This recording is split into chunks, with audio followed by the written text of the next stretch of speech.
It's kind of pointless to try to figure out what a team's record might be this coming football season if you don't first understand and at least take some time to look at their schedule. Who do they play? When do they play them? Home games, road games. What about the non-con games? Any back-to-back road games, that can sometimes be tricky. Is there a trap game on the schedule? That's one of the reasons I do this series of schedule preview videos every year around this time before I do my prediction videos in the summer. It really helps me understand what a team is facing heading into a season, at least from a schedule perspective. And the schedule does matter. I mean, we hear it all the time, right? Oh, such and such a team only won that many games because their schedule was easy. Or, yeah, this team had 4 losses, but their schedule was really hard. I mean, we hear that all the time. So, of course, you have to understand a team's schedule. I've done a whole series of these. I've done, I think, Georgia, Florida, Oklahoma, Texas, and Clemson. Up today, the Miami Hurricanes.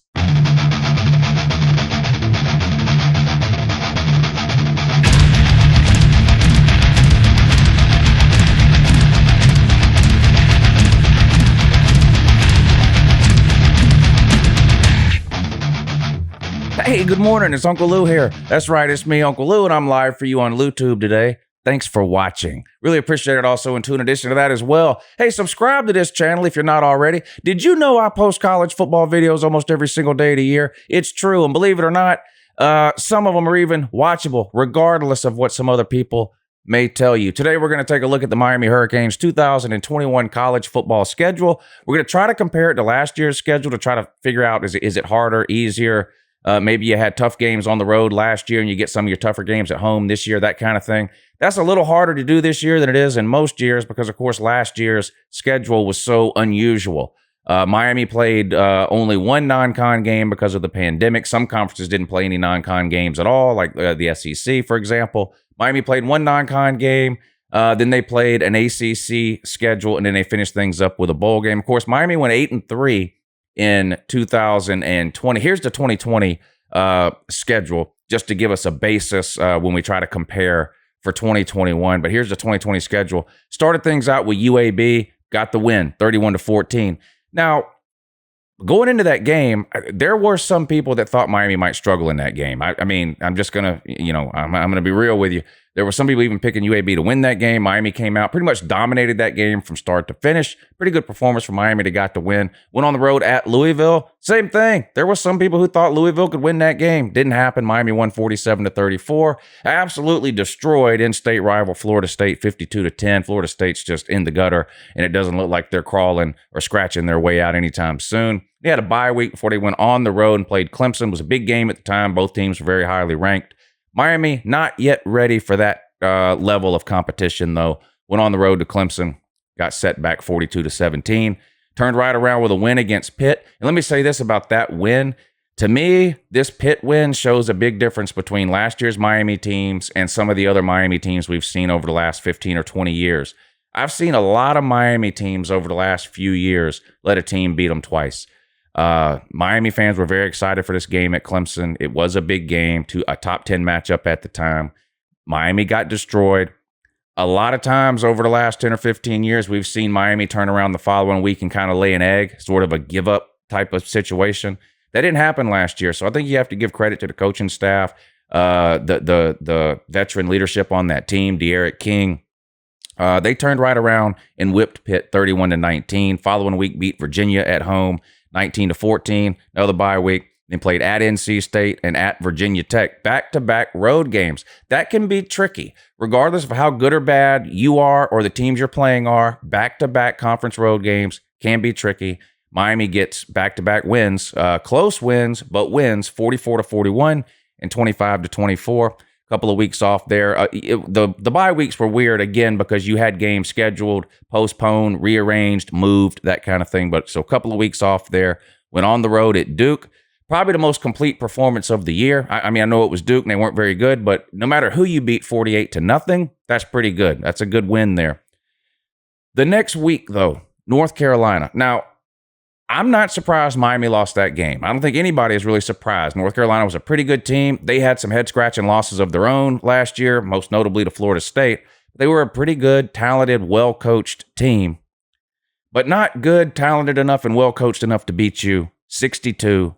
to 26. And this was the game, of course, where they ran for 600-something yards. That was the worst defensive performance I've seen since Oklahoma 2017. It was unreal to watch. I couldn't believe it. I mean, I'm not trying to rehash that or whatever. This was the game that you lost that has people scratching their heads, honestly. No one's really surprised you lost to Clemson. Even the Oklahoma State game, these bowl games nowadays with players sitting out and even the players that play, how much effort are they really putting in? It's hard to gauge a lot of these bowl games nowadays. So I don't even really hold the bowl game loss to Oklahoma State against you. I do think you were a better team overall than Oklahoma State. And if you ought to play during the regular season, who knows? You probably find a way to win that game. But you lost that one. You lost the Clemson one. But the North Carolina one, to lose in that fashion to North Carolina is what the problem was with last season. A lot of Miami fans very disappointed with last season. I don't get it. Now, I know the North Carolina game was embarrassing. I understand that. And you got blown out by Clemson, but Clemson was going to blow a lot of teams out. They're, one of the top two programs in America, whether, you can have the Alabama versus Clemson argument. Those are the two best programs in America right now. But so I get that you're disappointed with the North Carolina thing, giving up all those rushing yards and all that. But 8-3, and this was the third best season Miami's had in the last 18 years. Fourth best season. This wasn't a bad year. And it especially wasn't a bad year by modern Miami standards. I mean, again, I don't want to rehash a whole list of things that everyone already knows, but you've been in the ACC for 16, 17 years now. You've never won it. You've only won your division once.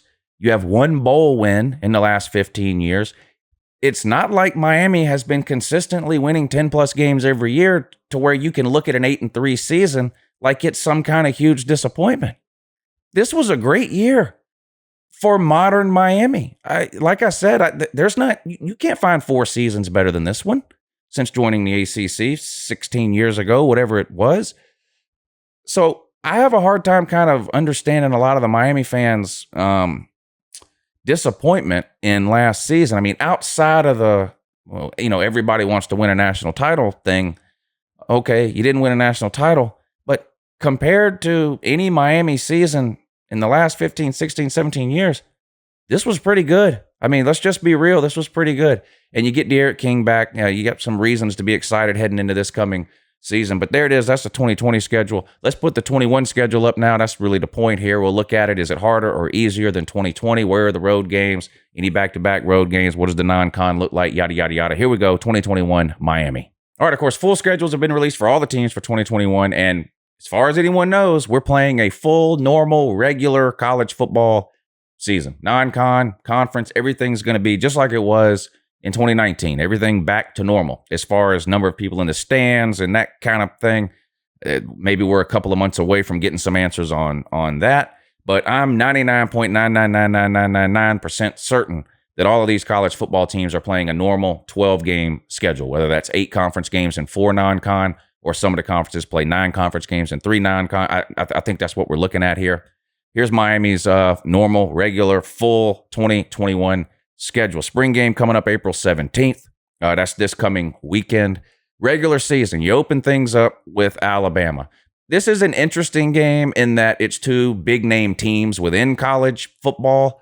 But this is a mismatch of epic proportions. I mean, we just have to be honest here. Miami's not winning this game. It's just not going to happen. There's nowhere near the talent level needed to compete with a team like Alabama. Saban beats everybody no matter when he plays them, it seems like. But go back and look at Saban's record when he has multiple weeks to prepare for a team, whether that's opening week or whether you're talking about a bowl game where you've got 3-4 weeks leading up to a round 1 playoff game or bowl game.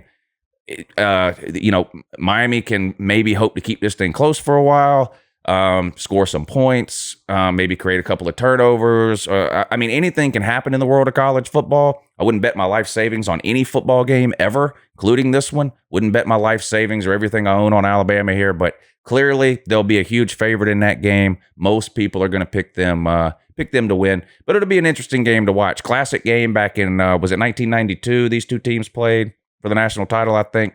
Anyway, So it'll be an interesting game. It's one of these big, non-con Power 5 matchups that you don't get to see very often. People will be watching it. You have this one. You got Georgia and Clemson week 1, 2, the two marquee sort of non-con games to kick the season off. People will be watching. Then you come back home, first home game of the season. The Alabama game's neutral site up in Atlanta. So then you come back home, you get a home game against App State. App State's a good Power 5 or Group of 5 team. In some years, they've been really good. And we have seen them beat several Power 5 teams over the course of the last couple of years. I think they beat a couple of them last year. Miami's got to win this game, though. I don't think I would put this in like this is a gimme type of thing. Again, I wouldn't bet my life savings or everything I own that Miami wins this game. I do think Miami's better. Miami's at home. And Miami fans are desperate to be taken seriously by the college football world. Don't lose this game. Don't lose this one. This wouldn't be as bad as a few years ago when you lost to FIU or when you got shut out by Louisiana Tech in a bowl game. It wouldn't be quite on that level. But you can't be taken seriously if you're losing games at home to App State. You got to find a way to win that one. Then we get a non-con game that we wanted to see last year but didn't get to see last year. You play Michigan State. You were supposed to travel there last season and play them. Of course, that got canceled due to the pandemic. They come to Miami to take you on a Hard Rock Stadium in week 3 this year. Miami's got one of the toughest non-con schedules in all of college football. They play 2 Power 5, non-Power 5 opponents, or Power 5 non-con opponents in Michigan State and Alabama. And then you have a Group of 5 team that's way up the list in terms of good Group of 5 teams in App State. The Miami-Michigan State game will be an interesting one. Miami's in year 3 now with Manny Diaz. Michigan State's in year 2 of a new coaching staff with Mel Tucker. They looked better at times last year than I thought they would look. I had very low expectations for Michigan State last year because you had teams with new coaching staffs and they had no offseason to implement anything. So at times they looked better than I thought they would look. Michigan State did. And at times they struggled like I kind of thought they would. Now Mel Tucker has a full offseason to get everything put in place the way he wants it. Michigan State is a hard team to figure out to me for 2021. I don't expect them to be a top 5 team or anything like that. But, would you be shocked if Michigan State finished 8-4 and ranked 22nd or something like that? I wouldn't. I also wouldn't be shocked if they finished, 6-6 and snuck into a bowl game at the end or something. They're just kind of hard to figure out. It's a home game for Miami. Probably need to find a way to win it. Last non-con game of the season, CCSU. What is that? What is it? I don't know, but you better find a way to beat them. I don't know what that is. I'm going to be honest, CCSU. Got no idea. Then you kick off your ACC schedule, your conference schedule, September 30th, Thursday night game. These can be tricky for the visiting team, which isn't you. You're the home team here. You'll win this game, I think, probably. Again, this isn't a prediction video. Virginia's been a team that's been kind of up and down. They had that quarterback, Bryce Perkins, so they had an interesting offense for a couple of years. Took a step back last year like a lot of teams did. Thursday night games and Friday night games, very tricky for the road team. Again, you got to find a way to win this one. Then you have a bye week. I would say best case scenario for Miami heading into this bye week would be that you're sitting on 1 loss. That would be assuming you lose the Alabama game and then assuming you beat App State, Michigan State, CCSU, and Virginia. Best case scenario, what is that? 4-1. 1, 2, 3. Yeah, 4-1. If things go horribly wrong, you could be 2-3 here. If you lose to App State and Michigan State, or you lose to Michigan State and Virginia, something like that. I don't expect that to happen, but that would be like, I think, best case, worst case type deal. Best case 4-1, worst case 2-3. Bye week, October 9th, just about in the middle of the season. Come out of that, you have one of your more difficult conference games of the season, probably your most difficult conference game of the season, on the road at North Carolina. You'll be an underdog. Just like most people expect you to beat Virginia and expect you to beat Michigan State and expect you to beat App State, I think most people are going to expect North Carolina at home to beat you. We talked about last year's game at the beginning of the video when we sort of rushed through the 2020 schedule and record. Maybe Miami looks at that game for last year as some sort of extra motivation. He gave up all those rushing yards. It was really a humiliating and embarrassing defeat. You have a bye week heading into that game, so you get your guys rested up. You get 2 weeks to prepare. To me, this is the make or break game of the year for Miami, not the Alabama game. You can lose by 30 to Alabama. I'm not saying you will, but you could lose by 30 to Alabama. No one's going to write you off. Alabama's going to beat a lot of people by 30. This is the make or break game to me for Miami. You got to find a way to try to win this game. North Carolina, I think, will be favored. Again, that doesn't mean anything. Favorites lose all the time. Very important game for Miami's season right here, October 16th at UNC. You follow that up with a home game against NC State, a middle of the road, nothing team. Maybe they win 5 games, maybe they win 7. It'll be somewhere in there though. That's just the ACC is full of these type of teams. A lot of years, Miami, man, you're one of those teams. Not this year, I don't think. I think you win. I think you win more than that. I think you're the second or third best team in the ACC this year. Going to come down to that North Carolina game, as previously mentioned. Got to find a way to beat the NC States of the world at Pitt. Got to win that one. It's on the road. You at North Carolina, home against NC State, on the road at Pitt. You got to win the game at Pitt. Pitt, another team, 5, 6, 7 win team. Take your pick, whatever. Not a very good team. Not a great team. You want to be taken seriously. You got to win these games. You got to win these games. Same thing. Georgia Tech, year 3, Jeff Collins. They got a quarterback they like. They got a running back they like. I like the quarterback and running back too. Quarterback makes way too many mistakes and turnovers. It'll be exciting with his legs, though. How much better will they be this year? He was a true freshman last year, that quarterback. So was the running back. How much better will they be offensively this year with a full offseason to get things together? I don't know. But they're not as good as Miami, at least on paper. They're not as talented as Miami. Their quarterback's not as good as De'Aaron King. Their defense isn't as good. You play this game at home. You have to win this game. Now, there's been several years here recently where everyone thought you would win this game and you didn't. You let Georgia Tech beat you a couple of times when you really had no business losing to them. You got to stop doing stuff like that. I see the Miami fans crying on the internet 24 hours a day about 2001 and ESPN 30 for 30 movies that were made about things that happened 30 years ago. And all that stuff is amazing. No one, not a single person denies how great Miami was in the late 80s, 90s, and early 2000s. The problem is, it ain't the late 80s, it ain't the 90s, and it ain't the early 2000s. And in the last 15, 16, 17 years, you've been an average to terrible team most years. So that's the perception is reality here. It doesn't matter how good you were 20 years ago. That's not helping you win this game against Georgia Tech. You got to win these games. At Florida State, again, are they moving in the right direction? Maybe. I mean, getting rid of Willie Taggart a couple of years ago was a step in the right direction. How's Norvell going to work out in the long run? I don't know. They've still got some questions to me that have not been answered. Quarterback, offensive line, the defense has fallen off the map. I think you'll win again. At least you should win again. You'll probably be favored. You got to play them there. You absolutely destroyed them last year.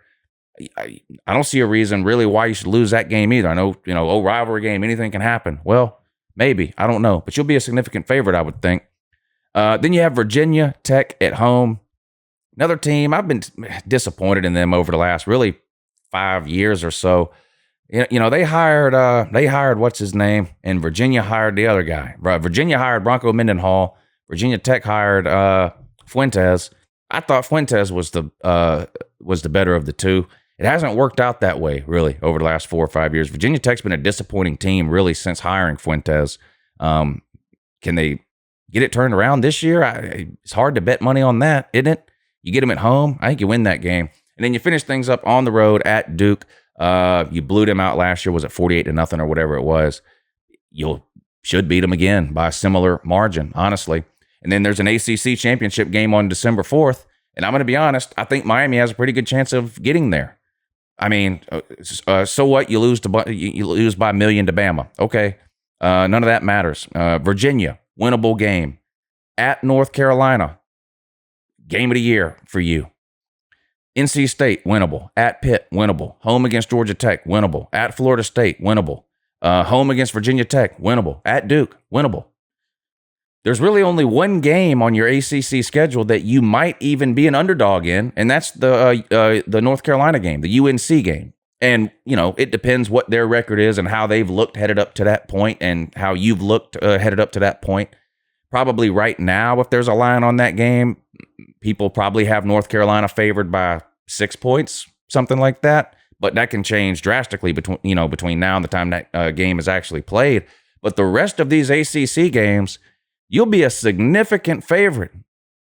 I mean, a double-digit favorite in a lot of those games, you know? So forget the Alabama game. Yeah, it's exciting to talk about all offseason, and I've loved watching Alabama fans and Miami fans kind of argue with each other over the last couple of months, and I'm looking forward to watching them do it for the next couple of months before the game is played. Alabama, like I said, maybe they beat you by 100. It doesn't. Don't let that. Just forget about that game after it's over. Beat App State, beat Michigan State, beat whatever CCSU is, and then your season really starts. Because you could be in this game on December 4th, the ACC championship game. You really could. Clemson will be there. Don't worry. They'll be there waiting for either you or North Carolina, I guess, whichever one of you shows up. And it could come down to that game on October 16th at UNC. Anyway, that's a look at the Miami 2021 college football schedule. What do you guys think? If you want to try to guess their record, or if you want to make a prediction, feel free to put it in the comments down below. Again, I do a series of prediction videos in June and July, and I pick a winner and a loser for every single game for about 50 or 60 different teams. What I'm doing right now is kind of just looking at the schedule to get an idea. And this is a good example of why I might do this.